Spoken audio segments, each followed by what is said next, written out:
রাতে কি ঘুমায়নি? আপনি শুনেন, আপনি রাতে যদি ঘুম না হয় না বলে ভালো মতো কথা বলবেন। ভালো মতো যদি কথা বলেন। আপনি কেন বলতেছেন? কথা বলেন না। কথা বলতেছি আমি। কথা বলেন না। কলম নিচে নামাই কথা বলেন। ব্যারিস্টার শাহরিয়ার কবির রাশেদ খান, আমি দুজনের কাছে অনুরোধ করছি। ব্যারিস্টার শাহরিয়ার কবির রাশেদ খান, ব্যারিস্টার শাহরিয়ার কবির রাশেদ খান দুজনের কাছে অনুরোধ করছি, দুজনের প্রতি শ্রদ্ধা রেখে কথা বলুন। ব্যারিস্টার শাহরিয়ার কবির রাশেদ খান, কোথায় ছিলেন সেই সময়? ও শেষ সময় কোথায় ছিলেন জানেন না? না আবার কোথায় ছিলেন? কথা বলবেন না।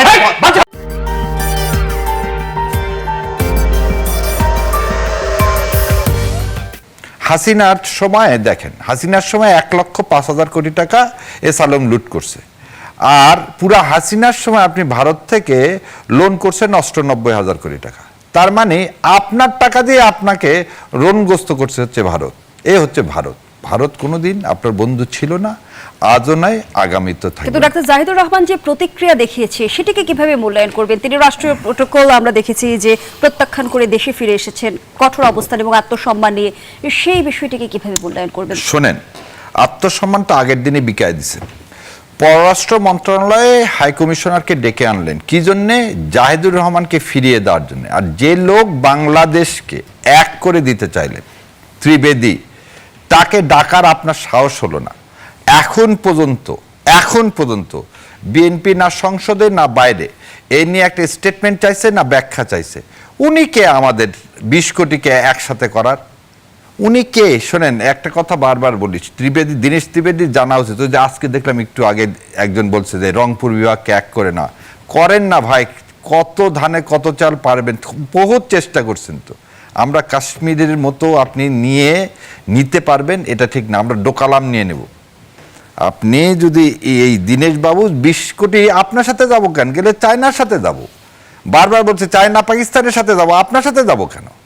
সো আপনার নিজের দেশ আগে ঠিক করেন, তারপর আমাদেরকে এক করতে এসেন। আর এক করার, শোনেন, ভারত আমাদেরকে কখনো এক করতে পারবে না, এবং সেটা পারবে না। মিলিটারি পাওয়ার যদি ভারত আমাদেরকে করতে দেয়, ভারত টুকরো টুকরো হয়ে যাবে। কারণ ভারত আমাদের দিকে আগালে চীন এবং পাকিস্তান আগাবে, এবং চীন এবং পাকিস্তান আগালে ভারত 17 টুকরা হয়ে যাবে। সো ভারত মনে হয় এতখানি বোকা না, এটা করবে। ভারত সবসময় কি চায়? এখানকার মানুষকে ভয় দেখিয়ে, এবং এখানে যারা ক্ষমতায় থাকে তাদেরকে তাদের নিজের হাতে নিজের স্বার্থে ব্যবহার করার জন্য। এবং যেটা দেখতেছি আমরা, বিএনপিও বারবার ভুল করতেছে, সেজন্য মাসুল দিচ্ছে।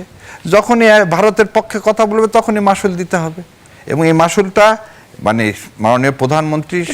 শাহরিয়ার কবির, বিএনপি কি ভারতের পক্ষে কথা বলছে? ভারতের বিপক্ষে কথা বলার মতো এখন একটা পর্যন্ত দেখিনি, কারণ ভারত তাকে ক্ষমতায় বসাইছে। দীনেশ ত্রিবেদী যখন এত বড় একটা দুঃসাহসিক কথা বলে, উনি তো পরের দিনে দীনেশ ত্রিবেদীকে বলে দেন। ভিত্তি কি যে ভারত বিএনপিকে ক্ষমতায় বসিয়েছে? আজ পর্যন্ত 3-4টা ভিত্তি, আজ পর্যন্ত কোনো উত্তর কেউ দিতে পারেনি। আনন্দবাজার পত্রিকায় কেন সে রিপোর্ট প্রকাশ হলো সে বিষয়ে কোনো আজ পর্যন্ত টিল ডেট দিতে পারেননি। কি অদৃশ্য শক্তির জন্য বললেন মাননীয় প্রধানমন্ত্রী সেদিন, যা আমার দেশে ফেরা আমার হাতে না, বলতে পারেননি। যখন রয়ের কাছে বলা হয়, এই কালকে বোধহয় একটা জিনিস দেখলেন, সালাউদ্দিন সাহেব সম্পর্কে বললেন যে শিলংয়ে থেকে যদি সম্পদের পরিমাণ বৃদ্ধি পায় তাহলে সবার শিলং যেয়ে থাকা উচিত। আর ওই আমাদের উনি হচ্ছেন প্রফেসর মানুষ শহীদুল সাহেব, উনি যে কথাটা বলছেন, ওনাকে ট্রেনিং দিয়ে নিয়ে আসা হলো রে ভাই। আপনি যে আরামায়েশে ছিলেন, একটা দেখেন তো গুম হলে এরকম আরামায়েশে থাকে কেউ?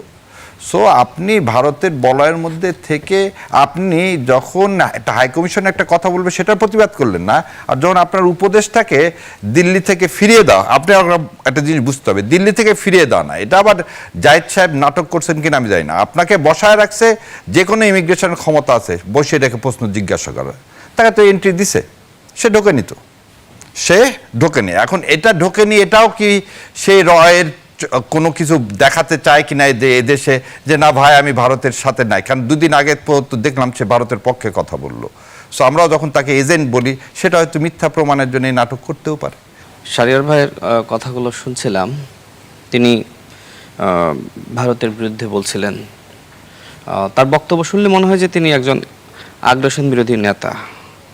তো এই বাংলাদেশে আগ্রাসনের সবথেকে বেশি শিকার হয়েছে বিএনপি, এবং তিনি তার শুরুতে বললেন যে বিএনপি চাইলেও কখনো ভারতের সাথে যেতে পারবে না।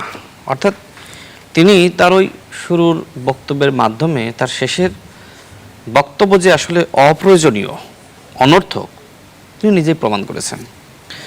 যাই হোক, এখন ডাক্তার জাহিদুর রহমান, তিনি আমরা দেখেছি যে শেখ হাসিনার আমলে তিনি ফেসবুকে, ইউটিউবে তার মতামত বিশ্লেষণ করতে আমরা দেখেছি। সেই সময় ভারতীয় আধিপত্যবাদের বিরুদ্ধে তিনি অনেক বক্তব্য রেখেছেন, যে কারণে শেখ হাসিনা রেজিমেই তাকে আসলে ভারতে ব্ল্যাকলিস্টেড করা হয় এবং তিনি মাননীয় প্রধানমন্ত্রীর উপদেষ্টা হওয়ার পরেও সেই লিস্ট থেকে আসলে তার নাম বাদ দেওয়া হয়নি। আর সম্ভবত আমি যতটুকু গণমাধ্যমে দেখলাম যে তিনি আসলে কূটনৈতিক পাসপোর্ট না, সাধারণ পাসপোর্ট নিয়েই সেখানে গিয়েছিলেন এবং এটি একটি সরকারি সফর ছিল।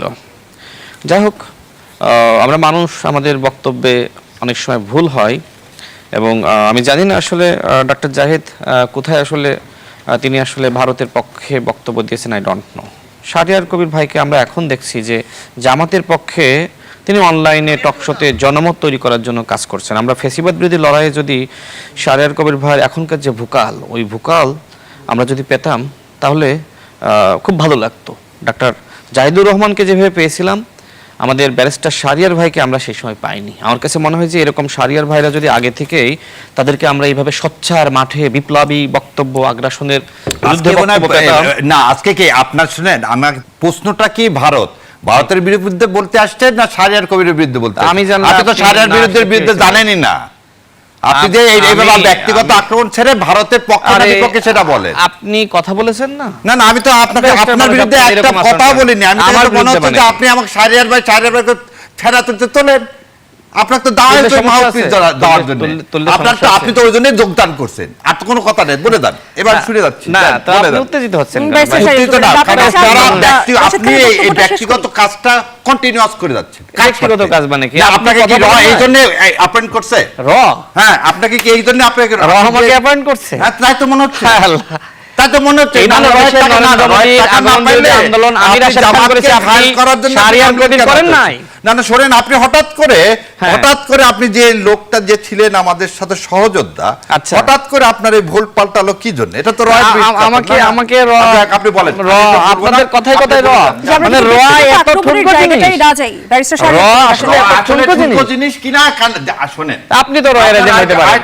আপনি যে এইভাবে রয়ের বিরুদ্ধে বলছেন, রয়ের প্রশিক্ষণ এমন হতে পারে যে আপনার আসলে রয়ের প্রকৃত এজেন্ট হয়ে কাজ করার জন্য আপনাকে বলছে যে রয়ের বিরুদ্ধে বেশি বলবেন। এটা খুবই ভালো, এটা ভালো জিনিস। আমি খুব খুশি হব যদি আমি রয়ের এজেন্ট হতে পারি। আপনি ভুলভাল কথা বলবেন আর সেটা উত্তর দিলে বলবেন ব্যক্তিগত আক্রমণ মানে কি? তাহলে এইখানে আমি কেন আসছি? কথাটা বলেন, আপনি আপনার কথাটা বলেন। আপনারা বলেন যে ভালো খেলোয়াড় আসলে খেলবো না। আপনি মেসি, আমি তো খেলাই জানি না, আমি খেলবো কেন আপনার সাথে? আমি জানতাম না, বলতে দেন। শুনেন, আমি সেটা দর্শক হয়ে থাকতে দেখেন আমি কেমনে বলি। না না, আমি দর্শক হয়ে, আপনি তো ভালো বলেন, জানেন তো দর্শক হতে। তাই আপনি শোনেন, আপনি রাতে যদি ঘুম না হয় না বলে ভালো মতো কথা বলবেন। ভালো মতো কথা বলেন। আপনি কেন কথা বলেন না? কথা বলতেছি আমি। কথা বলেন না। কলম নিচে নামাই কথা বলেন। ব্যারিস্টার শাহরিয়ার কবির, রাশেদ খান, আমি দুজনের কাছে অনুরোধ করছি। ব্যারিস্টার শাহরিয়ার কবির, রাশেদ খান, ব্যারিস্টার শাহরিয়ার কবির, রাশেদ খান, দুজনের কাছে অনুরোধ করছি দুজনের প্রতি শ্রদ্ধা রেখে কথা বলুন। ব্যারিস্টার শাহরিয়ার কবির, রাশেদ খান,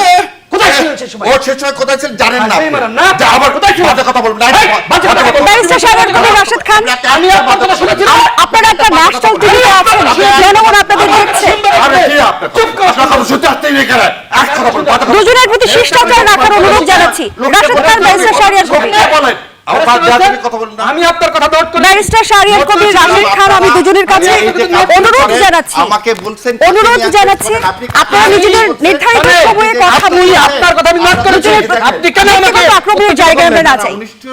আমি কি তার কথার সঙ্গে কথা বলেছিলাম? ব্যক্তিগত আক্রমণের জায়গায় আমরা না যাই। দুজনের আমি তার কথা দেখে আমরা কথা আমি তার কথা আপনাদের কাছে তো এতটুকু, আপনাদের কাছে তো এতটুকু এক্সপেকটেশন দর্শকরা। আমি তো তার কথা আমি নোট করেছি, তাই না? আপনারা যখন কথা বলেন তার কেন আমাকে ব্যক্তিগত, আপনি আমাকে কেন রয়ের এজেন্ট বললেন? দেশের প্রতি আছে, রয়ের এজেন্ট বললেন? জনগণের প্রতিও আছে। আপনাকে আমাদেরকে দেখেন, ও তাহলে আপনি রেকর্ড করে দেখেন। প্রথমে বলেন কি আমাদের দেখেন, এইখানে আমি আসছি কেন? এখানে আসছে কি আপনার কথা আমি শোনার জন্য, আপনার কথার উত্তর দেব না আমি? জনগণকে বলতে চাই, আপনার আপনি কথার আমার উত্তর কথা দিতে গেলে উত্তর দিতে যদি ব্যক্তিগত আক্রমণ হয়, তাহলে আপনি কি বিএনপিকে আক্রমণ করেন নাই?